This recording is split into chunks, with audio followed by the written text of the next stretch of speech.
Brought to you by Penguin.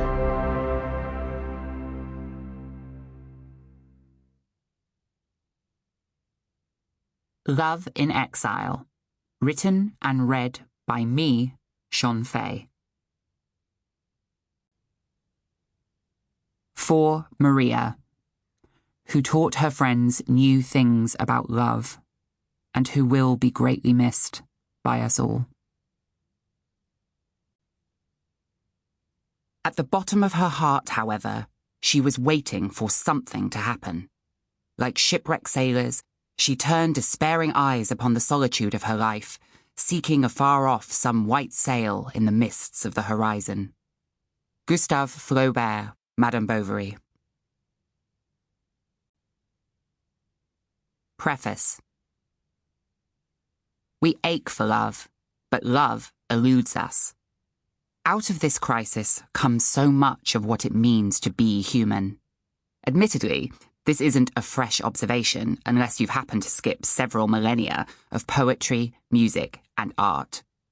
All the same, it is this most ubiquitous of struggles that has defined my life more than any other. Writing a book about love isn't something I ever thought I would do. 10 years ago, if you and I had encountered each other in the early hours at the South London after-parties I frequented, trying desperately to be a kind of person different from the one I actually was, you would have been treated to my disparaging, judgmental appraisals of people who spoke earnestly about love. Back then, I projected a kind of affected apathy about many things, but especially about love. I've since learned that ridicule is usually just fear in a mask. For me, it was easier to pour scorn on friends' optimism and enthusiasm for dating and relationships than to admit that I was the most obsessed with love of all of us. Or rather, I was quietly obsessed with the painful belief that love was not for me. It was something to preemptively reject, rather than risk vulnerability, maybe humiliation for. I don't just mean the romantic kind of love. The secret fear of my own unworthiness penetrated every aspect and corner of my life. Friendships, family, sexuality, and religion. Deeply buried since my childhood, this fear would erupt in destructive, counterfeit versions of the real love I craved.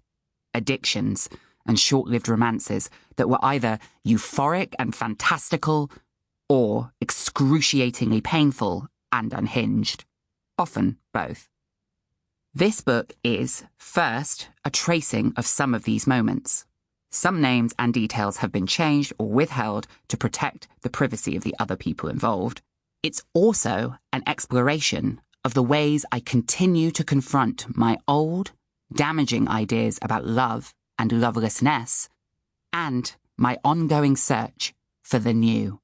My exploration of love has, naturally, been shaped and determined by factors specific to my own life experience. I live in a culture where to be a trans woman is to be subject to all sorts of degrading narratives, including distressing lies about my own desirability as a romantic partner, which I internalized as a teenager. These I am still in a long process of unlearning. I live in a society in which the pervading, heteronormative script of successful partnership and family often feels casually exclusionary of me, my history as a person who grew up visibly queer, and the life I lead now as a single woman in my mid-30s. Yet, I am sure that this sense of exclusion is not unique to me. It is widespread, symptomatic of a much larger problem in our culture. It speaks to a greater reality that many of us don't sufficiently stop to think about.